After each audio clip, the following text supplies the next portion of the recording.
예, 안녕하십니까. 한승훈입니다. 어, 기름 떨어지면 끝이죠. 함께 해주셔서 감사합니다.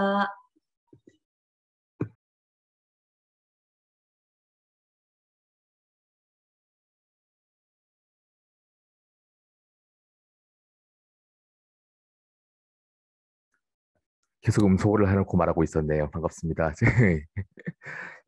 예, 소개받은 한승훈입니다. 오늘 제가 이제 진행하는 수업은 이번이 두 번째이고, 그리고 이번에 그 총 6번 수업에서 이제 마지막이 되겠군요. 어, 크나큰 그 책임을 느낍니다.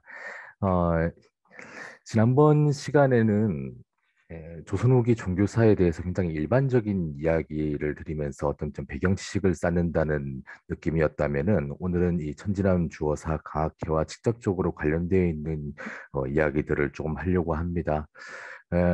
가장 먼저 참 그 전에 제가 이게 시간이 저한테 얼마나 주어져 있지요? 시간 정도요? 예, 알겠습니다. 이 시간에. 예, 예. 어, 처음에 지금 이 천지남 주어사 관련해서 이런 조사 1시간 연구 사업 30분입니다. 교수님 1시간 죄송합니다. 30분이요. 네, 예, 1시간 알겠습니다. 30분에 질문 시간도 포함되어 있습니다. 예, 예, 알겠습니다. 어, 처음에 이 천지남 주어사 관련해서 연구 사업을 이제 맡았을 때는 이게 저 종교 연구자가 이거 그 객관적이어야 한다는 그 강박이 있어요. 그래서 이런 좀 실천적인 부분에 있어가지고 이 발언을 한다는 게 좀 저했었는데 이제 좀 생각이 좀 정리가 되는 부분들이 좀 있고 해서 제목도 처음에 좀 민망하게 18세기 유자들의 뭐 강학기 이런 식으로 들었습니다만은 저의 좀 이런 주장을 좀 담아서 말씀을 드리려고 합니다. 제일 첫 번째로 말씀드리려고 하는 것은 과연 이 주어사에 대한 이 성지화에 있어서 나타나는 그 문제점, 천지남 주어사 포함해서죠. 이 문제점을 어떤 방식으로 이렇게 좀 대응을 해 나가고, 그리고 이 사건에 대한 천지남과 주어사 강학회에 대한 그 기억을 우리가 어떻게 가져가야 할 것인가라고 하는 부분입니다.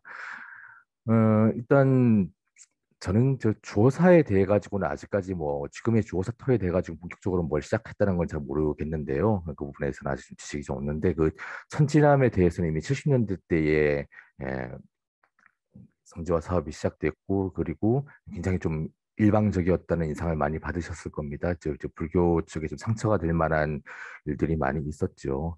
근데 여기 대해서 이제 우리가 대응을 해 나가는 것이 불교 측에서 특히 대응을 해 나가는 것이 어떤 방식으로 대하는가? 뭐첫 번째는 이런 방법이 있겠죠. 천지남 주어사에 대한 천주교 측의 이제 기억 이거 저 잘못됐다. 이 이제 역사적으로 하나도 고정 안 되는 거다라고 하는 방법이 하나 있겠고, 아니, 사실 이거 다 저 절에서 일어났다는 거니까 불교 거다. 라고 이제 이야기하는 방법도 있겠는데, 그 어느 정도 이거는 이제 저 싸우자는 얘기입니다. 예, 싸우자는 이야기고, 이제 또 선주교 사에서 이미 굉장히 좀 의미 있는 기억으로 남아있는 사건에 대해서 그냥 뭐, 그 의미를 쇠퇴시키는 방향으로 나가는 거는 그렇게 저 뭐 전략적으로 보나 아니면 도의적으로 보나 아니면 종교 간 화합으로 보나 그렇게 바른 방법은 아닌 것 같아요. 그래서 아까 보여주셨던 그 뮤지컬 같은 경우에는 어떻게 하면 이것을 우리 이제 공동의 기억으로 이제 만들어 갈 것인가 하는 그런 고민이 많이 담겨 있다는 느낌을 받았습니다. 특히 이제 저희 같이 이제 특히 이제 종교사를 연구하는 사람들 입장에서는 어떻게 하면은 이런 어떤 그 순교자 현양이라든지 성지화를 위해서 굉장히 좀 과장되고 특정한 측면이 부풀려지고 왜곡된 그런 기억을 규정해서 제자리를 찾아주는 것이 어, 모든 사람들이 좀 행복해지면서 동시에 이제 저 천주교에서 이 강학회를 올바르게 기억할 수 있는 어떤 길을 제시해 주는 길이 아닌가 생각합니다. 이 점에 대해 가지고는 이미 그 천주교 내에서 연구하는 분들도 많이 주장을 하고 있는 부분이고요. 굉장히 이렇게 일방적이고 왜곡된 기억을 통해서 성지화하고 순교자를 현양하려고 하는 세력은 굉장히 그 천주교 내부에서 한정되어 있다는 걸 우리가 항상 기억을 하고 이제 그 연대해 나가는 것이 좋다고 생각을 합니다. 그런 측면에서 이제 이 강학회와 관련되어 있는 좀 역사적인 자료들을 좀 살펴보려고 합니다. 첫 번째 보여드릴 건 이건데요. 이거 굉장히 오래된 책이에요. 1924년에 나온 그 파리 외방 종교회, 그러니까 이 동아시아 지역의 선교를 담당하는 천주교 측의 기관입니다. 여기에서 아, 낸 그 보고서인데요. 이게 이제 비교적 최근에 이제 번역이 돼서 나왔습니다. 그래서 지난 이 수업을 통해 가지고 여러 번 언급이 되었던 뭐 샤를 달레의 기록이라든지 이런 것들이 굉장히 요약된 형태로 돼 있어서 이 한국 천주교 초기 역사에 대해서 관심 있으신 분들은 굉장히 책이 얇거든요. 한번 보시면 좋을 것 같은데요. 요거를 바탕으로 해가지고 조금 몇 가지 지점들을 역사적 지점들을 살펴보도록 하겠습니다. 어, 이 화살표는 제가 한 게 아닌 것 같은데 또 있네요. 이거 제 거니까 손대지 마세요. 자, 이 보고서에 이런 기록이 있습니다. 사실 그 달래 기록이 그대로 남아 있는 건데요. 처음으로 천주교인이 된 조선인들은 어떤 사람들이었는가, 언제였는가 하면 임진왜란 때라고 이제 얘기를 합니다. 어, 17세기. 근데 이 사람들이 이제 노예로 잡혀가지고 일본에서 활동을 하다가 그래서 이제 그래서 박해가 크게 일어났을 때 죽었다는 건데 이거 한국 천주교에서 그렇게 많이 얘기 안 하거든요. 왜 그러냐면은 여기 적어놨죠. 이 순교가 일본 교회에 속한다고 했기 때문에 이 영역을 확실히 나누는 의미에서 잘 다루지 않았던 측면도 있고요. 그리고 이 24년 기록에 보면은 1867년에 당시 교황 비오 9세가 그 순교자 205명을 복자로 성인 바로 아래 단계죠. 복자로 이제 시복을 하게 되는데 그 중에 9명이 조선 사람이었다는 걸로 이제 확인됩니다. 일본에서 순교당한 사람들 중에요. 이게 좀 확장이 돼가지고 지금의 연구에 의하면 9명보다는 많고 13명, 심지어는 15명까지도 이제 조선인이었다고 이야기를 합니다. 그러니까 당시에 어, 임진왜란 때 잡혀가서 천주교 신자가 된 조선인 출신 인물들이 굉장히 많이 있었다는 얘기인데요. 그 사람들 기록들을 쭉 살펴보다 보니까 불자이거나 승려로 보이는 사람이 2명 확인이 됩니다. 첫 번째는 그 가이우스 오브 코리아라고 하는 사람인데요. 아예 그 칭호에 조선 사람이랑 붙어 있어요. 이 사람은 저 승려였는지 아니었는지 분명하지 않은데 어릴 때 그 부모가 그 절에다가 이제 맡겼어요. 그런데 이 사람은 굉장히 부도심이 강한 사람이고 그리고 기존의 어떤 교리나 어떤 저 제도에 묶이는 걸 싫어했던 사람인 것 같습니다. 그래서 동굴 속에서 혼자 수행을 하는 걸 좋아했어요. 그러다가 어느 날 그 계시를 받는데 바다를 건너가서 네가 끝없는 행복에 이르게 될 것이다라고 하는 깨달음을 얻었다고 합니다. 대체 이게 무슨 의미일까? 저 순교 나간다는 얘기죠. 그러다가 이제 나중에 임진왜란이 터져가지고 일본군의 침략으로 이제 대마도로 끌려가다가 배가 부서져서 다 죽고 자기만 살아남아요. 그래서 해방이 됩니다. 자유로운 몸이 되어서 교토에 있는 굉장히 큰 절에 이제 머물다가 거기서 이제 천주교에 입교를 하게 돼요. 그리고 조선인 최초로 이제 예수회 회원이 됩니다. 그리고 이제 나중에 필리핀에 이제 귀향을 가게 되는데 이제 천주교 신자로서 나중에 이제 스스로 돌아와서 나는 그냥 순교하겠다라고 해서 나가사키에서 화형을 당했다고 하는 기록이 있습니다. 또 한 사람은 이 사람만큼 기록이 많지는 않아서요. 근데 이 사람도 이름이 가이우스로 돼 있고요. 서양식 이름은 아마 아카시 지에몬이라고 하는 일본식 이름이 있는 사람인데 이 사람은 확실하게 조선인 승려 출신으로 나옵니다. 그리고 나가사키에서 도미니크 회의 선교사들을 지원하다가 이제 화형에 처해졌고요. 둘 다 가이우스라서 이 두 사람의 기억이 약간 섞인 것도 있는데 왼쪽에 있는 게 그 나가사키 그 순교 성지에 있는 건데 여기는 이제 첫 번째 가이우스 오브 코리아에 대한 기록이 이렇게 한글, 일본어, 영어로 이렇게 기념비가 남아 있기도 합니다.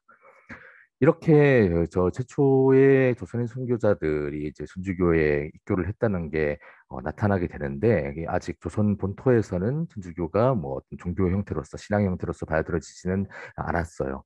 근데 이 달래나 천주교 측의 기록을 보면은 이미 1631년에 조선 사신 한 명이 예수의 선교사들과 교류를 했다는 언급이 있다. 그래서 사실 사신은 아니고 저 왕자였죠, 대자였죠.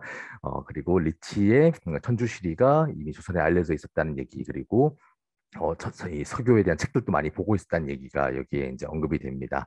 이걸 보면은 어떻게 되어 있죠? 천지남 조사의 그 강학회 이전에도 조선의 지식인들은 천주교에 대해 상당한 지식을 갖고 있다는 걸 알 수가 있습니다. 그 마테오 리치의 천주시리가 나온 게 대략 한 16세기 말 정도거든요. 근데 이게 17세기 초에 조선에 알려졌고, 강학회는 18세기 말이죠. 그러니까 굉장히 그 텀이 길어요. 그래서 천주교는 좀 책 좀 읽는다는 사람들은 대충 알고 있었던 것 같아요. 이제 몇 가지 조선시대 후기에 나왔던 좀 백과사전적인 책들을 보면은 이게 잘 나타납니다. 특히 1614년에 나온 그 이수광의 지복유설이라고 하는 책에 보면은 천주시리만이 아니라요, 뭐 구라파, 유럽에 대한 얘기들도 있고 천주시리의 내용에 대한 것도 대략 소개가 있고요. 그리고 그 천주시리 안에 뭐 불교에 대한 이런 비판이 있고 하지만 뭐 천당 지옥, 뭐 선악의 뭐 응보 이런 것들은 천주 저 불교하고 좀 비슷한 것 같다. 그리고 유럽에 가면 교황이라고 하는 애가 있다고 하더라. 그런데 자식한테 물려주는 게 아니라 덕이 있는 자를 세운다고 하더라. 하고 그뿐만 아니라 천주시리 말고도 몇 가지 이제 서양 책들에 대한 내용 소개가 나타나고 있습니다. 그리고 비슷한 시기에 나온 그 유몽인의 어우야담이라고 하는 것도 거의 같은 얘기가 있는데 여기는 이제 조금 더 자세하게 여기에 있는 도가 있는데 그걸 기리단이라고 한다. 일본에서 기리시단이라고 했던 그 용어를 좀 가져온 것 같아요. 그래서 이 도는 유교도 불교도 이제 성교도 아니고 하나의 이제 갈래인데 석가, 노장 그리고 유교는 배척을 한다. 그리고 마찬가지로 이거 윤회설을 배척한다라고 하는 게 이거 되게 중요했나 봐요. 영원 불멸이라고 하는 게 전주시리에서 되게 자세하게 나왔으니까. 하지만 그 천당과 지옥은 있는 것으로 여긴다. 이게 이제 유학자들이 처음엔 되게 싫어했던 부분이었던 것 같습니다. 이게 과학해서 거의 150년 전이거든요. 그런데 이때도 이 정도까지 지식을 갖고 있었고요. 심지어는 이제 마테오 리치에 대해서 이렇게 나와 있어요. 구라파에서 태어나 도로 다니다가 지금의 마카오 지역에서 10여 년을 머물렀다. 그리고 이제 이뭐 상하권 8권으로 이루어진 천주시리를 쳤다. 시기는 약간 틀리지만은 상당히 정확한 지식을 갖고 있다는 것을 알 수가 있습니다. 여기는 이제 어우야담에 대해서 뭐 1편은 어떻고 2편은 어떻고 내용이 뭐 어떤 게 있다라는 게 굉장히 자세하게 나오고 있고요. 심지어 마지막에는 이거는 천주시리 마지막 부분에 나오는 얘기인데요. 한나라 그 애제 때에 그 나라의 동정녀에게 상지가 강림하여서 남아를 낳았는데 이름을 야소라 하였다. 예수죠. 네, 그리고 심지어는 한나라 명제 때에 서역에 신린이 있다는 말을 듣고 사신을 보내서 구하였는데 가다가 끝까지 갔으면은 저 기독교를 만났을 텐데 중간까지 가서 이 독국은 신독국 그러니까 힌두를 얘기하는 거거든요. 그 인도까지밖에 못 가가지고 불경을 가져왔다. 원래는 저 기독교 가져와야 되는데 잘못 갖고 왔다라는 식의 얘기도 나와 있습니다. 요거는 천주시리를 실제로 읽고 약간 오해하지 않으면 나올 수 없는 서술이거든요. 그래서 이제 유몽인이나 이런 사람들은 당시에 이런 서학서들을 실제로 읽었다는 것을 이걸 보면은 알 수가 있죠. 그리고 유몽인의 어우야담에 대해서 이마두에 대해서도 계속 이마두가 이제 마테오 리치를 한문식 한자식으로 읽은 이름이지요. 그래서 이런 세계 지도를 얘들이 갖고 있었다는 거 얘기가 나오고 있습니다. 이게 이제 한국에 이거는 규장각에 수상되어 있는 고려만국전도인데요. 이런 식의 이제 지도가 처음으로 동아시아에 알려지게 된 게 이 마테오 리치와 그 예수회에 의해서였습니다.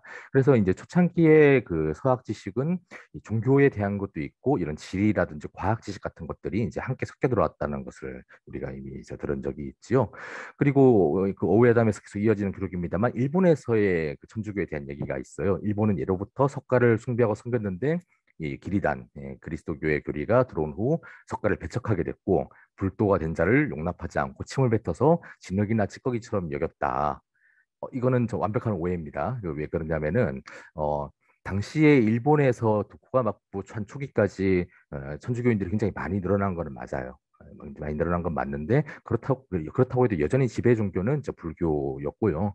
어, 이 불자들이 저 그리스도인이 된 사람들을 이렇게 모욕했지 그 반대의 일이 일어나기는 쉽지 않았습니다. 다만 이제 이런 거는 사실이죠. 고니시 유키나가 소수행장이 이걸 존중해서 조선에까지 왔었다라는 얘기가 있고요. 그다음에 허균이 중국에서 지도 아까 얘기했던 그런 서양식 지도하고 개 12장을 얻어왔다. 뭔지 모르겠는데 불교식 표현이죠. 개송 같은 그거를 갖고 왔다는 얘기가 있습니다. 근데 이거는 뭐 유몽이는 오해를 했다고 봐야 됩니다. 이제 왜냐하면 이미 당시에 일본에서 천주교 받기가 시작된 시점이었기 때문에 이런 일은 이미 오래된 정보가 돼버리고 말았지요. 자, 그리고 마침내 이제 성호이익 이 사람은 이제 좀 시기가 뒤죠. 우리 천지남 주어사 강학회에 있었던 사람들이 대부분 이 이익의 제자이거나 그 제자의 제자쯤 되는 사람들이었습니다. 이때쯤 되면은 서학에 대한 지식이 굉장히 깊어져요. 그래서 이익은 천주시리에 대해서 이런 서평을 씁니다. 발문을 쓰기도 합니다. 그래서 뭐 구라파 사람이고 언제 왔고 예수회라고 하는 단체에 속해 있었고 같이 온 동료들 어떤 사람들이었고 하는 굉장히 자세한 내용이 포함되어 있고요. 그리고 그 학문은 천주를 지존으로 삼는다. 근데 천주는 육아의 상제와 같다. 이게 바로 예수의 신부들이 주로 내세웠던 주장이었습니다. 우리는 전혀 새로운 어떤 종교를 얘기하는 게 아니라 유교에서 이야기하는 그 상제를 중심으로 삼는 종교다. 그래서 유교를 좀 더 새롭고 개혁할 수 있는 그런 종교라고 얘기를 하고 있죠. 근데 이 얘기 여기서 흥미로운 평가를 하고 있죠. 육아의 상제와 같긴 한데 유교에서 상제는 아주 추상적으로 존재를 하는 것이고, 오직 그 천자가 제를 지낼 수 있는 거지, 일반인들이 뭐 공경하거나 뭐 기도를 올리거나 할 수는 없거든요. 그런데 공경이 생기고 두려워하며 믿는 것을 보니까 이것은 마치 불가의 석가와 같다. 이런 식으로 또 평가하고 있기도 합니다.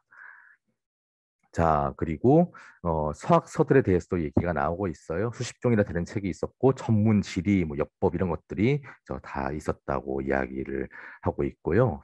그러면서 이제 한편으로는 천주교에 대해서 이런 식으로 비판을 하고 있습니다. 기본적으로 이 이금 불교에 대해서 비판적인 관점을 갖고 있었지요. 근데 이제 윤회설을 틀렸다고 하는 거는 그 맞는 것 같다. 그런데 너네도 천당지옥설 이런 거 얘기하잖아. 그러면은 저기 똑같은 오류에 빠지는 게 아니냐. 또 하나 얘기가, 아니 한 명의 천주가 어떻게 도로 다니면서 이끌고 깨우치려면 이거 진짜 힘들다. 예수 혼자서 전 세계를 어떻게 다 구원하냐. 그리고 왜 유럽 동쪽은 그러면은 왜 구원하지 않느냐. 이런 거 얘기를 하면서 그 안에 담겨 있는 어떤 모순을 이렇게 평가하기도 합니다. 이것도 이제 보면은 상당 부분 이 서학서들을 읽었다는 것을 알 수가 있지요. 그런데 조선의 이 유학자들은 천주시리 같은 천주교 교리서에 대해서는 비판적이었는데요. 이런 수양서 같은 것들은 굉장히 또 높게 평가를 했습니다. 특히 예수회에서 낸 책 중에 이 칠극이라고 하는 책이 있었어요. 이거는 뭐라고 얘기하냐면은, 이건 우리 유교에서 얘기하는 그 극기복례할 때 극기의 논설과 같다. 이 칠극은 뭐냐면은 이 그리스도교에서 얘기하는 칠죄종입니다. 일곱 가지 큰 죄, 일곱 가지 대죄라고도 이야기하는 교만, 탐욕, 질투, 분노, 세욕, 식탐, 나태 이런 것들인데, 유교도 이제 자기 수양을 하면서 이런 어떤 자기의 그 성정에서 나타나는 그 악한 속성들을 제거하는 것들을 이야기를 하죠. 그게 이제 극기를 하는 과정인데, 요게 이제 유교하고 겹치는 부분도 있고, 마치 유교에서는 좀 생각지도 못했던 그런 죄들도 있더라. 그래서 뭐 천주가 어떻고 마귀가 어떻고 하는 이런 얘기만 빼면은 이거는 저 육아의 책과 같다 이렇게까지도 이야기를 합니다. 이것도 보면은 어떻죠? 굉장히 깊이 읽고 이해를 하고 있다는 것을, 그게 비판적인 시각까지 갖고 있다는 걸 알 수가 있죠. 자, 그래서 18세기 말대의 그 천주교 이해가 어땠냐고 하면요, 이거는 이제 그 강학회 이전입니다. 교리서인 천주시리, 교우론, 기인시편 이런 것도 보고, 아까 얘기했던 칠극이라고 하는 수양서도 보고, 지리서인, 직방위기, 이거는 저 아까 봤던 그 지도책에 대해서 나타나 있는 부록 같은 책이에요. 이런 것들이 굉장히 넓게 인기를 끕니다. 특히 이제 금방 그 얘기했던 이익의 제자들, 성호학파에서 천주교에 대한 찬반 논쟁이 활발하게 일어나고요. 초기 천주교인들은 대부분 이 학파에서 나옵니다. 자, 그리고 요 부분도 중요한데요. 지금 그 천지람 성지화를 하는 분들이 얘기하기로는 이때 와가지고, 그 전까지 그냥 학문으로서 그냥 대충 책만 읽었던 거고, 이때 와서 처음으로 신앙을 갖게 됐다고 얘기하는데, 사실은 그 이전에 한 명 있었습니다. 수덕자 홍유안이라고 하는 인물인데요. 이분도 이제 그 성호이익의 제자였고, 1750년경부터 서학서를 학습했고요. 그리고 이거는 가톨릭 측기록에 나오는 얘기인데, 1770년 이래로 7일마다 추기를 지키고, 아직까지 뭐 언제가 일요일이고 이런 거 모르니까 그냥 7일마다 대충 음력으로 때려 맞춰가지고 추기를 지키고 뭐 금욕 생활을 했다고 합니다. 이게 천지남 조사 강학회보다 먼저예요. 그래서 천주교의 기원을 더 끌어올리려면 이때까지 끌어올릴 수 있거든요. 근데 이건 연대가 분명하지 않고 장소가 좀 애매합니다. 그럼에도 불구하고 이거 성지화 시켰어요. 이 봉화에서 이분이 이제 돌아가시는데 거기 천주교 성지가 조성이 되어 있습니다. 놓치지 않죠, 이런 거를. 자, 그렇다면 이제 천지람 주어사 강학에 대한 기록을 보죠. 이건 저기 다른 이창익 선생님 수업에서 한번 나왔던 건데 반복이 됩니다만 좀 다른 부분에 초점을 맞춰서 보죠. 여기는 이제 1777년으로 돼 있죠. 이게 정약용 기록에는 79년인데, 어, 그래서 처음에 권철신, 정약전 이런 사람들이 방해를 받지 않고 학문을 연구하려고 절에 들어가 있었다. 이벽이 자기도 끼어달라고 이제 갔는데 눈이 많이 있어가지고 힘들게 갔어요. 그러다 어느 절에 가서 안녕 나왔어 하고 문을 열었더니 스님들밖에 없었죠. 그래서 여기서 가학회 한다는데 어디예요 하니까 여기 아니고 저기 넘어거든요 하고 해서 그 눈 오는데 같이 이제 넘어갔고 호랑이 굴이 많이 있는 곳이었다는 얘기가 나와 있죠. 예. 그래서 그 스님들하고 이제 동행을 합니다. 그래서 호랑이 나오는 데니까 호랑이 얘기 나와서 말인데 20세기 초까지도 조선에 왔던 사람들 저 호랑이한테 막 물려가는 거 많이 봤다 그러거든요. 이게 거의 식민지 시대쯤 돼야 이제 일제 시대쯤 돼야 호랑이가 사라집니다. 그래서 새꼬챙이 달린 몽둥이를 짚고 캄캄한 밤길을 해서 결국은 이제 절에 들어갔다. 그래서 산속에 파묻힌 다른 또 절에 들어가게 되죠. 그래서 여기에 대해서 교회사 천주교 교회사 연구자들이 처음에 갔던 잘못 찾아간 여기가 천지남이고 그 다음에 바로 찾아간 곳이 주어사다. 이렇게 해석을 하는 경우도 있습니다. 여기는 좀 이견이 있습니다. 그래서 절에 왔더니 그 절 사람들이 아주 깜짝 놀랐지만은 나중에 거기 안에 이제 아는 사람들이 있고 하니까 다들 반가워하면서 뭐 놀았다는 얘기 하죠. 그래서 이게 열흘 동안이 이어졌고 그 주제가 뭐냐? 처음에는 하늘, 세상, 인생 같은 문제 해결을 얘기하고 그다음 성현들의 윤리서들을 연구하였는데 그 성현들의 윤리서로서 당시에 아주 각광을 받았던 유행하는 사상이 뭐였냐면 이제 서학 책들이었던 거예요. 그래서 서양 선교사들이 한문으로 지은 철학, 수학, 종교에 대한 책들을 읽었죠. 자, 그리고 그때 이미 조선 선비들이 서양의 과학과 종교에 대해서 중국인과 대화를 나눴다는 얘기가 있고요. 그런데 그 책들 중에서 종교의 초보적 개념이 몇 가지 들어있었다. 그래서 뭐 실제종 얘기 나오는 칠극에 대한 거, 영혼의 신령성, 뭐 하느님의 존재와 섭리 이거는 이제 천주시리에 나오는 그 이야기입니다. 근데 이걸 보니까 이 중국 서적들보다 좀 낫다고 생각을 해서 천주교에 뭔가 좋은 게 있나 보다라고 하는 것을 어렴풋이 느꼈다는 얘기가 나오고요. 그리고 완전한 지식을 얻기에는 설명이 부족했다. 하지만 마음은 충분히 움직였다. 라는 정도의 얘기가 나와 있습니다. 이게 천주교 측에서 가장 클래식한, 가장 오리지널한 강학에 대한 얘기거든요. 근데 그렇게까지 오바를 하고 있지 않아요. 이것 때문에 신앙을 갖게 되었다 이런 얘기 하지 않습니다. 그냥 책 보니까 이거 참 훌륭하대라는 정도의 감동을 받았다는 얘기가 있고요. 그래서 이 세종교에 대해서 아는 것을 한번 실천을 해봤다. 왜냐하면 이제 수양론이 들어있기 때문에 여기 나와 있는 걸 해보려고 했던 거예요. 아침 저녁으로 엎드려서 기도를 드렸다. 그리고 7일 중 하루에 뭘 해야 한다는 거 알고는 7일, 14일 이런 날에 이제 묵상에 전념을 하였다. 그리고 육식을 피하였다. 이게 고기 안 먹는 게 초기 천주교인들한테 굉장히 중요했다는 거 나왔지요. 그런데 이 모든 것을 아무에게도 말하지 않고 극히 비밀리에 실천하였다라고 하는 얘기가 나옵니다. 이건 뭐죠? 외부 기록에서는 이게 하나도 나타나지 않는다는 얘기고요. 여기서 이런 식으로 정말 기도를 했고, 고기를 피했고, 묵상을 했고, 이런 얘기들은 이 강학회에 참여했던 사람들만 아는 얘기란 얘기죠. 이 기록을 따른다고 한다면은. 자, 요건 뒤에 좀 중요한, 문제와 엮여 있습니다. 그리고 다음에 또 이런 서술이 있어요. 얼마 동안이나 이런 실천을 계속하는지 모르지만 오랫동안 하진 않았다. 지속성은 없었다는 얘기를 또 하고 있습니다. 그래서 천주교 측의 초기 기록에 의하면은 달래의 신부의 기록에 의하면은 주어사 강학회를 그렇게까지 이거를 저 신앙의 출발이다라고 얘기하기가 좀 어려운 측면이 있어요. 물론 이거를 조금 더 확대하고 이야기를 만들어 나가는 과정에서 나중에 되게 중요해집니다만은 자 이거를 처음 보여드렸던 그 책에서 어떻게 얘기하고 있느냐 딱 한 문단으로 줄여놨습니다. 어느 날 명성 있는 조선인 학자 몇 명이 함께 은둔하며 강하게 몰입하려는 생각을 하게 되었다. 여기에는 벽, 이덕조, 이 사람 이벽이에요. 권철신, 정약전, 정약용 형제가 있었고 인성 중간 얘기 싹 빼고 인성, 천, 세상에 관한 문제를 고찰하다가 그리스도 교석들을 보다가 신의 섭리, 영혼, 미덕과 악덕에 대해서 좋아 보여서 품행을 신의 계명과 일치시킬 것을 결심하였다. 자, 시기는 같고요. 이 얘기는 전부 다 금방 봤던 그 달래 신부의 기록에 나오는 얘기입니다. 그런데 어떤 특징이 있죠? 여기가 절이었다는 거, 승려들이 어떻게 데려갔다는 거 이런 얘기가 다 빠집니다. 그리고 신의 계명에 일치시킬 것을 결심하였다는 얘기 해놓고 7일마다 구시적 묵상을 했고 고기를 안 먹었고 하는 얘기들이 싹 없어져요. 다 생략이 됩니다. 자, 그러니까 이때 만약에 주어사 천지람이 이게 굉장히 중요하게 여겨지고 있었다고 한다면은 이 내용들을 특히 장소 이름 이런 거 빼면 안 되거든요. 뭐 기도를 시작했다면 엄청난 사건이잖아요, 신앙적으로. 그런데 이 20세기 초까지만 하더라도 이 강학회에 대해서는 그렇게 큰 의미를 부여하지 않았다는 것을 여기서는 알 수가 있습니다. 자, 그렇다면 이 강학회에 대해서 지금까지 이제 자료 여러 번 보셨기 때문에 이런 의문점들을 좀 생각해 봐야 될 것 같아요. 자, 첫 번째.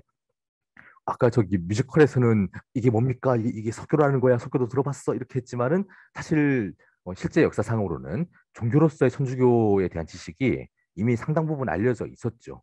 뭐 과학 지식으로서만이 아니라 종교로서도 알려져 있었고요. 이미 한 100여 년 전부터 학자들이 그 책을 보고 아 이게 불교랑 어떻게 다르고 이게 우리 어떤 거는 우리 유교하고 비슷하고 뭐 이런 얘기 다 하고 있었어요. 그런데 왜 주호사에서 신앙의 실천이 시작되었다고 전해지는가? 그전에는 그렇게 하는 사람 없었을까? 사실 있었던 것 같기도 하죠. 지금 몇 가지 기록을 보면.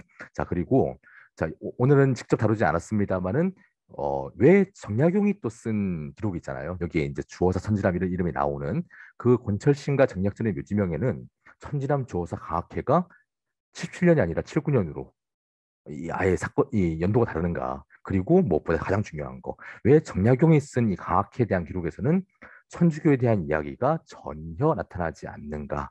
이거 좀 우리가 생각해 볼 필요가 있습니다.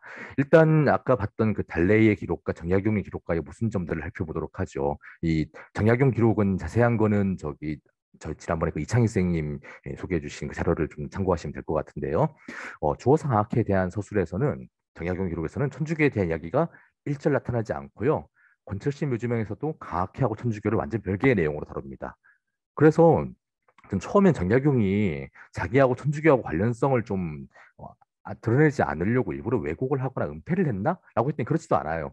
왜냐하면은 그 묘지명의 나머지 부분들, 특히 묘지명이 진짜 새기지 않고 나중에 자기 문집에 들어간 그 부록 같은 부분이 있거든요. 여긴 천주교 얘기 많이 나옵니다. 특히나 이 정약전하고 정약정 자기 형하고 자기가 천주교에 관심을 가진 게 저 1777년, 1777년 혹은 1779년의 그 주호사 강학회가 아니라 1784년의 일로 기록이 되어 있어요.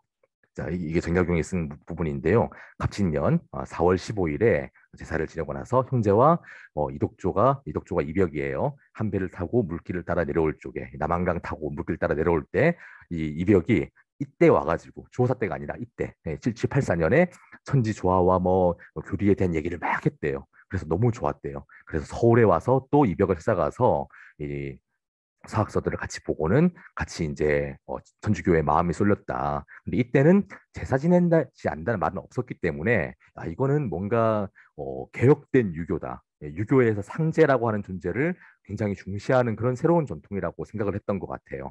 실제로 정약용은 나중에 천주교를 떠난 다음에도 이런 유교 경전에 대한 추석서들을 유배 가서 막 쓰죠, 강진에서. 거기에도 이 상제라고 하는 존재를 굉장히 크게 묘사를 합니다. 중요하게 다룹니다. 그러면서 이제 주자학보다 훨씬 더 뭐랄까요, 좀 신앙적인 측면이 강한 유교를 만들어내요.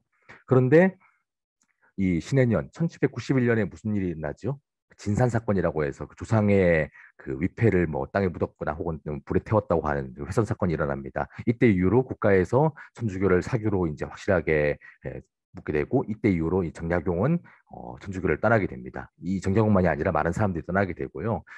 저 정약종 같은 사람들이 이제 마지막까지 이제 남죠. 자, 그러면은 아까 그 뮤지컬에 나왔던 그런 식의 어떤 적발 사건 같은 경우는 주어사 당시에는 있지 않았던 거죠. 왜냐하면 그때는 누구나 공개적으로 천주교 책을 읽을 수 있는 상태였으니까요. 정말 그런 류의 사건이 일어난 건 언제냐? 1785년의 일입니다. 이때 이제 을사추조 적발 사건이라고도 얘기하는 천주교 적발 사건이 일어나게 됩니다. 그때를 이제 그린 상상화예요. 예, 이거는 확실히 좀 교회 같죠. 어떤 거냐면은 일사년 봄에 이 공식 기록에 남아있는 얘기입니다. 이승훈 최초의 그 영세 사제입니다. 영세 신자입니다. 정약전 정약용 등과 함께 장례원 안에 있는 중인 김범우 집에서 설법을 하였다. 이벽이라는 자가 있었는데 푸른 두건으로 머리를 덮어서 어깨까지 들이우고, 뭔가 이제 이때는 아직까지 사제가 없을 때예요. 그런데 가성식 제도라고 하는 거 들어보셨죠? 이게 다 그 사제처럼 이제 흉내를 내면서 의뢰를 한 겁니다. 그래서 아래목에 앉아서 이 정약전, 정약종, 이승훈, 정약용 뭐 이런 사람들, 권일신, 부자가 모두 제자라고 하면서 책을 옆에 끼고 모시고 앉았다. 이벽이 설법하고 깨우쳐주는 것이 우리 육아에서 스승과 제자 간의 법보다 더 엄격하였다. 근데 재밌는 거는 이벽은 이 중에서는 좀 어린 축이었거든요. 그렇게 나이 많은 쪽이 아니었거든요. 그럼에도 불구하고 훨씬 강한 어떤 카리스마가 부여되어 있다는 것을 이제 알 수가 있습니다. 그리고 이 집을 제공해 준 게 중인 김범우의 집이었죠. 양반과 중인들이 섞여서 뭔가 하고 있다는 것을 알 수가 있습니다. 그러다가 이 형조에서 저 경찰국에서 이제 보다가 이거 사람들이 자꾸 모이는 게 술 먹고 노름하는 거 아닌가 싶어가지고 이제 습격을 해요. 근데 보니까 뭐가 이상한 걸 하고 있더라는 거예요. 푸른 수건을 쓰고. 그래서 세포를 하고 압수를 했더니 거기서 이 예수의 화상이라든지 책 같은 것들이 이제 나왔던 거죠. 근데 이때 재밌는 거는 중인들은 잡아가지고 어 청벌을 하거나 이래 했는데 저기 양반 자제들은 또 다 풀어줍니다. 아이 귀하신 자제들께서 왜 이런 데 와서 이런 거 하고 계세요? 전부 다 가서 집에 가세요라고 합니다. 그래서 이때도 그렇게 뭐 대규모의 학살이라든지 이런 옥사가 일어나지는 또 않아요. 아, 자, 이 시기 때 우리가 중요하게 살펴봐야 할 사람이 안정복이라고 하는 인물이 있습니다. 이 사람은 이제 성호의 아주 중요한 제자 중에 한 명이었어요. 그리고 이 사람은 천주교를 정말 싫어하는 사람이었는데 그럼에도 불구하고 굉장히 이런 시기부터 서약서들을 읽어요. 그래서 1757년에 스승한테 이 긴 시편이라고 하는 교리서에 대한 비판 내용을 담아서 제가 이거 한번 공부를 해봤는데요. 공부하는 사람들은 자기가 싫어하는 것도 열심히 읽어요. 그래서 뭐 이거는 이러이러한 점이 틀린 것 같아요라고 스승한테 보내기도 합니다. 그리고 1785년경에 아까 그 을사추도 사건이 있었을 때쯤에 천주교에 반대하는 이런 저술을 씁니다. 이 천학고라고 하는 책은요, 천주교에 대한 조선과 중국의 문헌을 아주 고대부터 정리를 한 거예요. 이제 잘 보면 이제 천주교 관계 없는 것들도 많습니다. 그리고 천학문답은 그걸 바탕으로 해서 어떤 그 천주교의 교리라든지 그 서학서들에 나온 내용들에 대해서 문답 형식으로 비판을 하고 있는 내용입니다. 이런 것들은 저 한국 고전 종합 데이터베이스 이런 데 가면은 번역문이 다 올라가 있거든요. 관심 있으면 한번 보시면 됩니다. 근데 이 사람이 이렇게 천주교 싫어하는 사람이었는데 초기 천주교 신자들하고 굉장히 밀접한 관계를 맺고 있었고요. 아까 그 조어사 강학회를 개최한 게 권철신, 권일신 형제였는데 이 둘의 아빠하고 아버지하고 안정복하고 굉장히 친했고요. 이 권일신이 안정복의 사위였어요. 그래서 자기 뭐 저기 제자들, 저거 뭐 친구들, 뭐 동료들 전부 다 천주교인들이 많이 있었던 겁니다. 그래서 이 사람이 1785년에 이런 책들을 쓴 게 그냥 천주교 반대 이게 아니라 이 사람들한테 너네 그거 잘못된 학문이니까 그런 거 하지 말고 유교로 돌아와라고 하는 그런 글들이었던 거죠. 그래서 안정복이 권철신한테 천주교를 멀리하라고 편지를 세 통이나 보내요. 여기 보면은 뭐 이승훈, 이벽, 권철신, 정약용 형제 이 사람들이 아까 얘기했던 그 주어사 강학회에 나 등장했던 인물들이죠. 이 사람들이 천주교를 전파하면서 본격적으로 공부하고 한 것은 1784년의 일입니다. 조사 강학기보다 한참 후의 일로 되어 있어요. 이 편지들에 대해서는 이제 최근에 그 천주교회사 논문에서 자세하게 분석이 돼 있어가지고 저도 이번에 좀 공부를 하면서 봤는데요.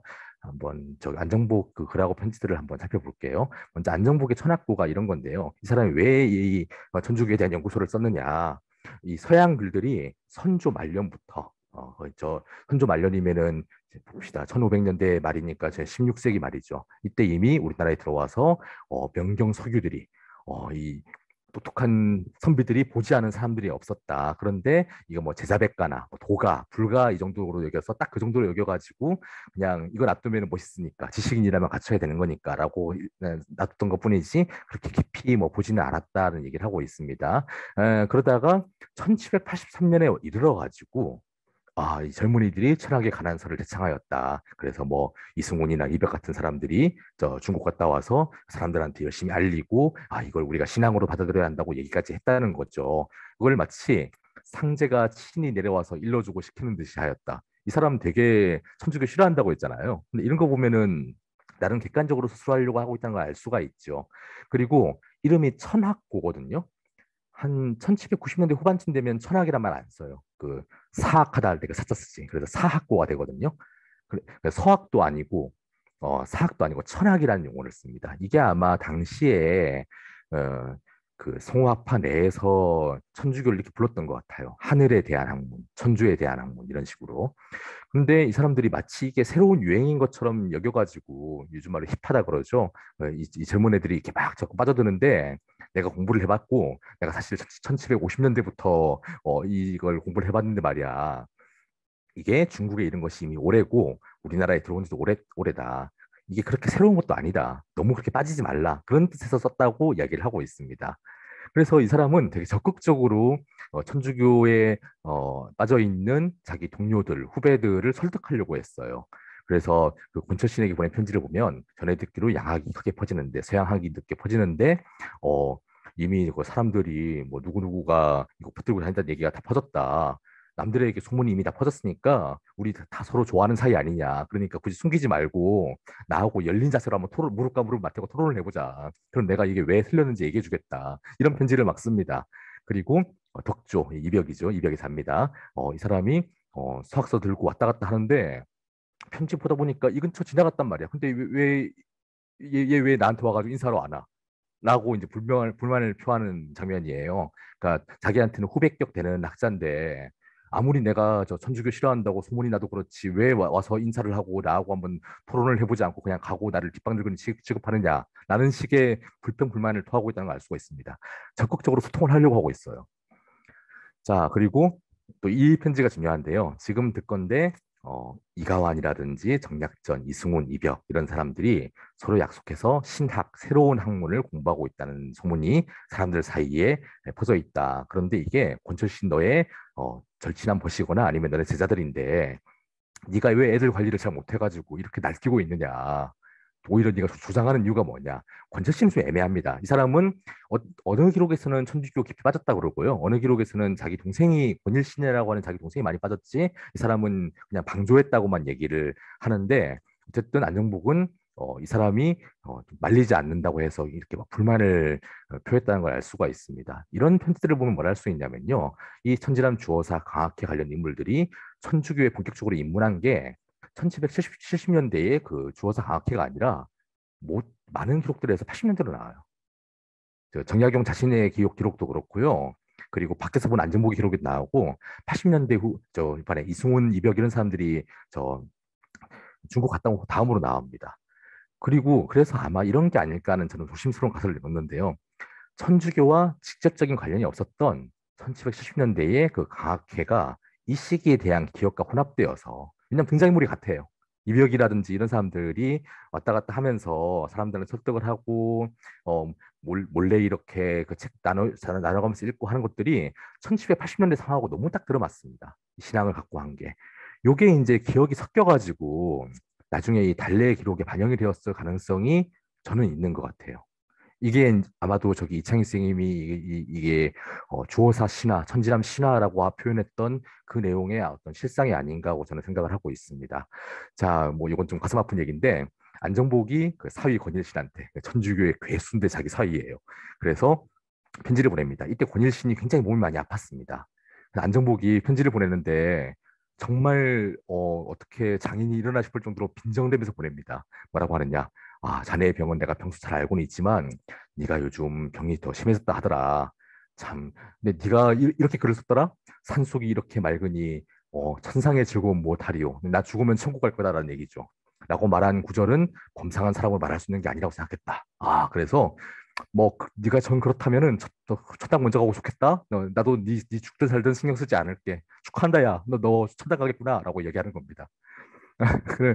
이렇게 아주 빈정대는 말을 하는데 사실은 저 안정복이 사위보다 조금 먼저 죽어요. 그래서 권일신도 나중에 저기 같은 해에 죽는데 이 진산 사건으로 천주교가 불법화된 것이 이해 여름의 일이고요. 그때 이제 권일신이 잡혀가지고 유배를 갑니다. 근데 이때 이미 몸이 굉장히 쇠약한 상태였기 때문에 유배 가는 길에 죽어서 이제 중간에 자기 그 고향 집 근처에 묻히게 되는데요. 그 장소가 너무 중요합니다. 어디냐면요.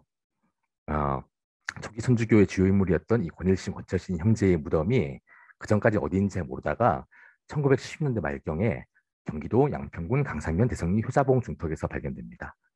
여기 어디냐면요. 주호사 지금 터에서 한 4km 떨어진 지점이거든요. 굉장히 가까워요. 이 사람들 주로 활동하는 지역도 거기였고 아마 강학회가 있었다면은 천주교에 대한 강학회가 만약에 있었다면은 한참 뒤에 이 근처에서 했을 가능성이 커요. 그런데 이 사람들 무덤이 지금 거기 없습니다. 뭐냐?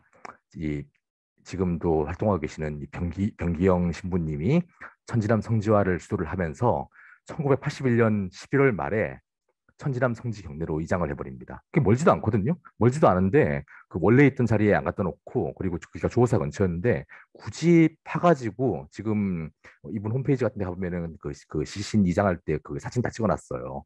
이장을 합니다. 지금의 천지람 성지 내부로. 왜 그랬을까요? 굳이. 자, 이게 이런 말이 있어요. 1981년 당시에 그 학계에서 이런 얘기가 나옵니다.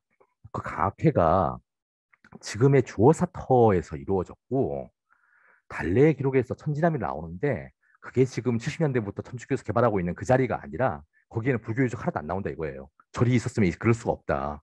오히려 주호사 터 근처에 거기에 천지람이 있었다. 그래서 지금 천주교 성지화가 되어 있는 천지람은 사실은 천지람 주호사와 아무 관련이 없는 그냥 빈 공터였다는 얘기가 학계에서 나옵니다. 그런데 이미 대규모로 투자를 해가 하고 땅을 사고 해가지고 건물을 올리고 있는 상황에서 그거 싫으셨을 거 아니에요. 그래서 굳이 주호사 터 근처에 있는 이 권일신 형제의 무덤을 이장을 시켜가지고 그 성지화가 진행 중이었던 천지람 터로 옮겼을 가능성이 굉장히 높아 보입니다. 이거 좀 너무하죠. 이거 일종의 이제 선주교 내부에서도 이걸 저 여주 쪽으로 할래, 양평 쪽으로 할래 이거 가지고 굉장히 좀 양평이 아니고 지금 어딥니까? 저쪽이 광주 쪽이죠. 광주 쪽으로 할래 이거 가지고 굉장히 좀 논쟁이 있었다는 것을 여기서도 알 수가 있습니다. 마지막으로 간단하게 살펴볼 건데요. 그럼 주어사가 뭐 한 번만이 아니었고, 예, 1770년대가 만이 아니라 1780년대 때 한참 이게 천주교를 열심히 퍼뜨리고 다니고 신자들이 막 이렇게 투항을 하고 할 때, 투신을 하고 할 때, 그때 아마 주호사가 그런 어떤 강학회 장소로서 많이 쓰였을 거로 생각이 돼요. 그러면 그 이후에 다른 집단, 다른 지역에는 이런 비슷한 모임이 없었을까? 요거 한번 살펴보도록 하겠습니다. 김건순이라고 하는 인물이 있어요. 이 사람은 그 주어사 그 팀보다는 훨씬 어린 사람이고요. 거기는 주로 이제 정파적으로 남인 쪽 사람인데 이 사람은 노론 쪽 사람이에요.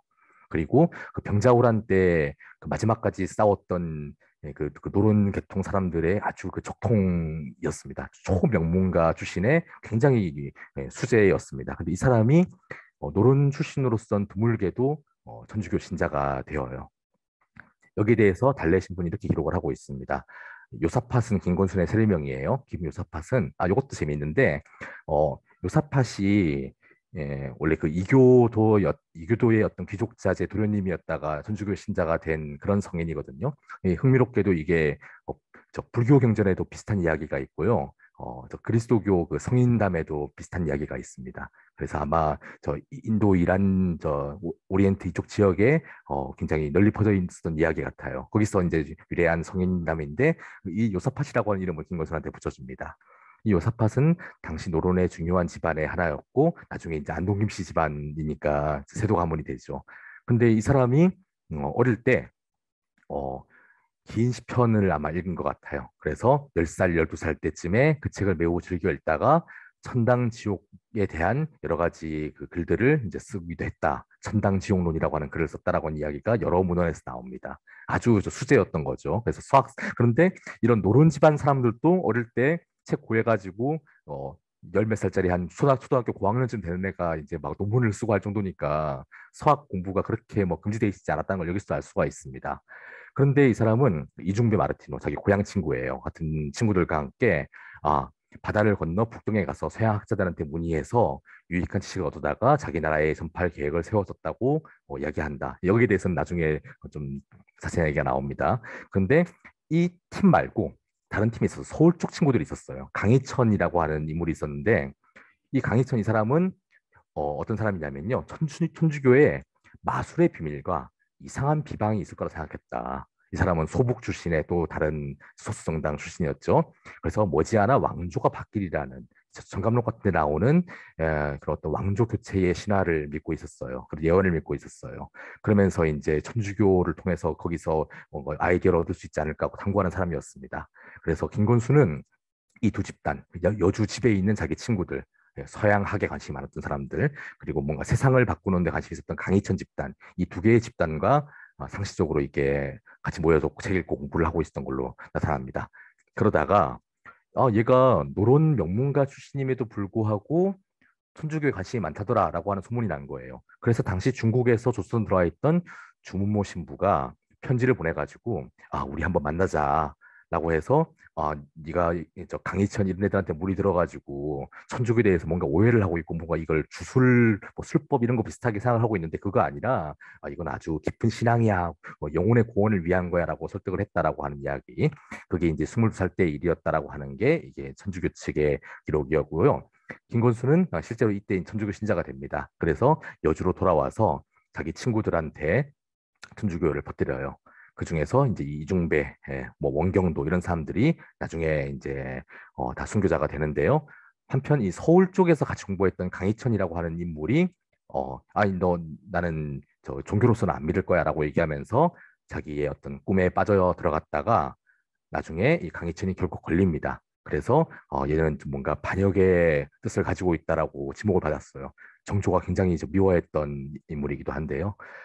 그래서 이제 법정에 섰는데 김건순도 강희천하고 같이 다니면서 뭐 천주교 얘기하고 했다는 게 이제 들통이 납니다. 그래서 같이 잡혀갔는데 아까 그 명례방 그 사건, 그 을사추수 사건에서도 양반집 자제는 풀어주고 중인만 벌을 주잖아요. 그때도 마찬가지예요. 저기 뭐 남인 소북 이쪽 계통 사람들은 다 유배 보냈는데 김건순 이 사람은 또 야, 어쩌다가 야, 너네 명문가 자손이 이런 애들하고 어울렸어라고 하면서 그냥 풀어줍니다. 그래서 그때부터 본격적으로 이제 여주에서布교 활동을 하는 걸로 이제 나와 있어요. 자, 그런데 나중에 이렇게 해서 김건수는 풀려나고요. 같이 일했던 뭐 강희천이 이런 사람들은 유배를 가는 걸로 이때 사건이 마무리가 됩니다. 1797년 경의 일이에요. 그런데 나중에 1801년에 최초의 대규모 천주교 박해인 그 신유 교옥이 일어나죠. 이때 이 사람들이 다시 불려옵니다. 자꾸 뭐 주무모 신부 이런 사람들 얘기해서 김건순, 강희천 이런 사람들이 언급이 되니까 정권도 바뀌었겠다 다시 불려와요. 그래서 아까 봤던 그 천주교 측 기록보다 훨씬 자세한 이야기가 여기에 이제 나타납니다. 신문 기록을 보면요, 김건순이 어릴 때부터 떤 서학책들 읽은지 나옵니다. 뭐 예를 들어서 어떤 사람에게서 긴 시편, 진도자증 이거 전부 다 이런 서양 책들을 얻어서 공부했다는 게 나타나고요. 그리고 아까 잠깐 나왔던 거 있죠. 뭐 중국으로 건너가서 서양 학자들한테 도움을 받겠다. 그 얘기 뭐냐면은 자기 집에 고려전도라고 하는 지도가 있었답니다. 아까 봤던 그 세계 지도죠. 근데 거기 보니까 구라파국이라고 하는 나라가 멀리 있다. 그리고 배의 그림이 그려져 있었는데 그 배가 엄청나다는 거예요. 3층으로 된 배가 있고 그 안에 뭐 대포도 쏘고 저 무기도 싣고 있고 이 배 한 척만 있으면 한번 나라를 뒤집을 수 있지 않겠느냐. 라는 거를 자기 그 여주 친구들하고 강학을 하면서 알게 된 거예요. 서학책들을 보다가. 그래서 나는 저 병자호란 때에 그 청나라로부터 모욕을 당한 그 가문의 후손인데 이런 서양 배 한 척만 있으면은 이 청나라 이 오랑캐를 몰아내고 이 조상들의 복수를 할 수 있지 않겠느냐 이런 얘기를 했다고 나중에 의금부에서 진술을 스스로 합니다. 자, 그리고 아까 봤던 그 중국인 신부 주무모를 만났을 때에 대한 얘기는 주무모 측에서 기록을 진술을 많이 합니다. 그래서 주무모가 처음에 자기 종교로 이제 끌어들이려고 천주교로 끌어들이려고 얘기를 했는데 김건수라고 얘기를 하다 보니까 뭐가 이상해요. 자기를 자꾸 협객처럼 취급하더라라고 얘기를 해요. 그래서 교우들을 모아서 섬에 들어가서 어, 무기를 만들고 큰 배를 만들어 가지고 다른 나라로 건너가서 청나라로 건너가서 선대의 치욕을 설욕하고자 합니다라고 얘기했다는 거예요. 그러니까 이 자기는 그냥 이 전법을 하려고 했던 것뿐인데 전도를 하려고 했던 것뿐인데 이런 얘기 들으니 깜짝 놀랐잖아요. 그래서 아니 나는 그런 거 하려는 사람이 아니고요. 그냥 저기 영혼을 구원하러 온 거니까 우리 종교를 믿어보세요라고 답을 했다. 나는 그래서 주문모가 처음 김것을 만났을 때 약간 천주교에 대해서 뭔가 큰 오해를 하고 있더라. 이런 진술을 한 것들이 공식 기록에도 남아 있습니다. 법정 기록이에요. 자, 그리고 주문모하고 만난 이후에 아까 그 서울 친구들, 그 강희천하고 여러 학자들과 함께 이런 강학했던 기록이 또 남아 있습니다. 요거는 조사강학회 같은 경우에는 했다는 것만 나와 있는데 이거는 법정 신문 기록에 남아 있어가지고 무슨 얘기 했는지까지 나와요. 그래서 강희천이 물어봐요. 아니 그 네가 중국인 신부를 만나러 왔다고 하는데 어떻게 걔가 왔대? 하니까 김건순이 그 선생은 말이야 이 천주교라고 하는 걸 잘해가지고 바람을 부르고 비를 일으키고 만경참파를 배 없이 물 위를 걸어서 건너는 분이야라고 얘기를 했다는 내용이 나와요. 그리고 천주교 얘기만 했느냐? 아니에요. 강희천이 너 도교서 좀 봤냐? 하니까 김건순이 나는 뭐 안 읽은 책이 없어. 그래서 이 참동계라고 하는 경전도 봤고 도덕경도 봤어. 근데 도교에 앞날을 내다보는 술법이 있다는 데 알고 있어? 라고 물어봅니다. 강희천은 미래에 대한 연애 관심이 많은 사람이었어요. 그래서 김건순이 그런 술법은 모르는데 내가 점은 좀 줄 줄 알아. 그런 얘기를 해요. 강희천이 이 역사 백령지술, 이 귀신들을 부리는 술법을 쓸 수 있으면 좋겠어. 내가 큰 꿈이 있는데 혹시 천주교에 그런 거 없냐? 라고 이제 물어보기 시작하는 거예요. 그래서 강희천이 서양학은 무슨 학문이야? 하니까 김건순이 나도 좀 배운 줄 만해서 잘 모르겠는데 네가 말하는 것처럼 무슨 귀신 부리고 이런 건 아니야. 라고 얘기를 하니까 야 귀신도 못 부리고 무분무군의 학문이라고 해서 욕먹고 있는데 그때가 이미 그 위패 태운 후거든요. 이게 무슨 맛이 있겠냐. 이런 식의 대화가 오갔다는 내용이 공식 기록에 남아 있습니다. 자, 이걸 보면요. 꼭 주어사만이 아니더라도 유교라든지 도교라든지 불교, 천주교 등의 우열을 논하는 이런 토론 전통이 18세기 말 당시에 굉장히 유행하였다는 것을 확인할 수가 있어요.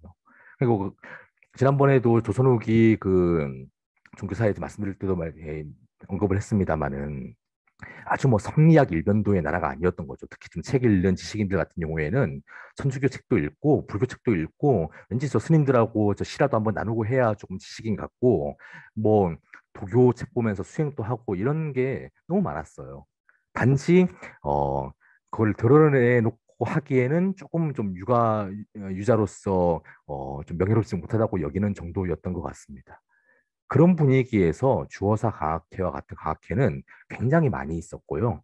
그런 모임 중에 하나로서 1710년대 때에 그 주어사 강학회가 있었고, 그리고 그 후에 80년대까지 계속 이어지면서 그런 강학회들을 경로로 해서 천주교가 퍼져나갔다고 보는 게 맞겠죠. 그리고 그 주어사 이후에도 1780년대, 90년대까지도 이런 식의 대화가 있는 모임들이 계속해서 여기저기서 있었다는 걸 알 수가 있습니다.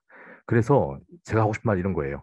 조사 그 과학회 그거를 마치 특별하고 아주 기적적인 사건처럼 이렇게 묘사를 할 명분이 근거가 그다지 없다는 겁니다. 그거는 굉장히 널리 일어나고 여러 군데서 일어난 일이었다. 그리고 그거는 굉장히 의미 있는 일이긴 하죠. 의미 있는 일이고 새로운 사상이 나타난 일인데 하필이면 그 주어사라고 하는 장소에서 그걸 했고 그때에서부터 저 한국 천주교가 시작되었고라고 하는 이야기는 명백히 과장이라는 얘기입니다. 자, 이렇게 강희천하고 강학회를 하다가 나중에 이제 여주에 와서 아까 주로 천주교인들이 된 그 친구들하고 또 모여서 모임을 해요. 또 세미나를 하는데 여기서 이제 김거순이 강학회를 주도하면서 이런 얘기를 합니다. 아, 내가 이번에 과거 보러 한양 갔다가 서양국에서 온 도인을 보게 되었다. 신부를 이런 식으로 묘사를 합니다. 그래서 죽어 극락에 돌아가는 법을 배웠고 요사파 한자로 약철법이라고 하는 도호까지 얻었다. 이 세례명을 도호라고 표현하고 있어요. 그래서 전날까지는 내가 이 유기매법, 이 점술에 관심이 있었는데 이걸 버리고 이때부터는 이 서교, 천주교를 힘써 배우고자 한다. 그러니까 이때까지만 하더라도 뭐랄까요? 이게 일종의 술수라고 생각을 했지. 지금 우리가 생각하는 어떤 종교로서의 천주교와는 좀 거리가 먼 인식을 갖고 있었던 것 같아요. 하지만 이렇게 모여서 계속 책 읽고 연구를 하면서 이 여주 모임에서 굉장히 많은 순교자들이 나옵니다. 그런데 김건순 자신은 나중에 잡혀가가지고 난 이 사람들 하나도 모른다. 난 억울하다라고 배교를 하게 됩니다. 그래서 김건순한테 같이 강학하면서 천주교 회원 사람들 중에는 순교자들 많이 나왔는데요. 이 김건순은 이제 배교자로 지금 찍혀 있어요. 예, 이것도 아이러니한 일이죠. 자, 마지막 결론입니다. 이 주어사 강학회에 대해서 모르겠어요. 조금 더 이제 관련 분야 전문가들을 포함해가지고 좀 깊이 있게 토론을 해볼 필요는 있겠지만은 저는 이렇게 봐야 될 것 같습니다. 조선인들이 천주교를 처음 알게 된 사건은 아니었어요. 백몇십 년 전부터 책 읽는 사람들은 다 알고 있었어요. 그게 종교인들도 알고 있었어요. 천주교 신앙을 처음 실천한 사건도 아니었습니다. 이거는 본격적인 걸로 본다면 1780년대까지 내려오고요. 만약에 좀 더 이런 시기에 대한 전설을 믿는다면 1750년대, 70년대 사이에 이미 천주교 신앙을 실천한 사람이 있어야 합니다. 그래서 주호사가 그렇게 뭐 이때가 뭐 신앙이 시작된 자리라고 할 만한 일이 천주교 기록을 보더라도 아니면은 거기에 참여했던 당사자들의 기록을 보더라도 명확하지 않다는 겁니다. 자, 조선의 지식인들은 17세기 초부터 서양 책들을 읽을 수 있었다고 나왔죠. 그리고 천주교에 대해서 상당한 지식을 갖고 있었습니다. 그리고 이게 이제 나중에 유행을 하면서 이걸 본격적으로 믿어보자라고 한 건 80년대, 1780년대 이란 얘기죠. 그래서 조사 강학회는 1770년대 때 그게 뭐 77년이든 79년이든 간에요. 일어난 한 번의 사건이라기보다는 1780년대 천주교가 전파되고 수용되는 과정에서 활발하게 여러 지역에서 여러 사람들에 의해서 일어났던 학문적 토론에 대한 기억이 진화화된 결과일 거라고 지금 저는 가정을 갖고 있습니다. 그래서 이런 대규모의 박해, 1791년에 진산 사건이라든지 아니면 그 이후에 1801년에 신유교 같은 대규모 박해 이전까지에는 주어사 강학회 이외에도 다양한 지역, 다양한 인물들에 의해서 천주교를 비롯한 도교라든지 불교라든지 아니면 양명학 같은 다양한 학문이나 종교 체계에 대한 토론이 이루어졌다는 것이 이거는 거의 확실합니다. 따라서 저는 주어사는 하나가 아니었다라고 주장을 하는 건데요. 이건 뭐 여러 가지 의미가 있겠죠. 꼭 이 장소였던 게 아니어도 천주교 신자들이 처음에 천주교를 토론하고 했던 곳들은 여러 군데 있었다. 그리고 어, 그 강학회, 천주교에 입문하게 된 사람들이 최초에 그 신자들이 했던 강학회가 있었다 하더라도 그거는 꼭 여기일 필요는 없었다. 그리고 그 시기도 딱 그 시기가 아니었다. 사실 실제로는 하나가 아니라 굉장히 많은 주어사들이 있었다라고 하는 이야기를 하려는 겁니다. 자, 마무리를 지으면 이런 얘기인데요. 이 처음에 말씀드렸던 어떻게 하면은 이 천지란 주어사에 대한 기억들을 제자리로 찾을 수 있게 할 것인가. 이게 어떤 특정한 이벤트를 막 강조를 하고 그걸 대단한 기적적인 사건으로 기념을 하고 하는 게 마케팅 측면에서 굉장히 좋습니다. 이 종교에 대해서 마케팅이라고 얘기하면 좀 기분 나쁘게 들으실 수도 있겠지만은 그게 어떤 브랜드화를 하고요. 그 지역에서 어떤 지자체들의 지원을 받고 이런 거 하기 되게 좋은데요. 그렇다 하더라도 아무리 그 순교자들을 높이고 그 어떤 이런 신앙의 역사를 재구성하려고 하는 욕망이 강하더라도 좀 기본적으로 말이 되게 해야 되거든요. 그 내부에 역사적인 기록이 있고요. 거기에 어떤 사실 기록이 있습니다. 물론 우리가 어떤 신앙의 기억이라고 하는 것은 조금은 과장이 되거나 꾸며지거나 나중에 더 덧붙여지거나 더 아름다워지기도 해요. 그런 걸 보고 종교학에서 신화화라고 합니다. 신화라고 하더라도 어, 어디까지나 이게 이런 어떤 역사 기록이 실제로 어떻다라는 걸 알고 하는 거하고 그거 무시하고 역사 바꾸고 남의 저기 묘지 파가지고 옮겨오고 하는 거랑은 전혀 다른 문제거든요. 그래서 저는 이 1780년대 강학회라고 하는 것도 대단히 중요한 의미가 있다고 생각을 해요. 이게 1780년대 때 본격적으로 천주교 신자들이 생기기 이전에도 사람들이 모여가지고 같이 공부하고 그때 연이 닿았던 사람들이 나중에 천주교 신자가 되고 그 후로도 계속 그 관계를 이어갔던 거 아닙니까? 그중에서 일부가 순교자가 되기도 하고 되게 중요하고 아름다운 사건인데 왜 그 사건을 강조하면서 그 앞에 있었던 그 신앙을 실천했던 사람들이라든지 저 처음에 일본으로 가서 천주교 신자 된 사람들이라든지 아니면 그 이후에 뭐 중요한 그 명례방 사건이라든지 1790년대 때 입문한 사람들이라든지 이런 사람들 기억을 왜 다 지우고 그 기억들을 어, 과소평가하게 되냐는 거죠. 그 특정한 지역의 성지화를 위해서. 이거는 천주교 내부에서 봐서도 그렇게 바람직한 일은 아닙니다.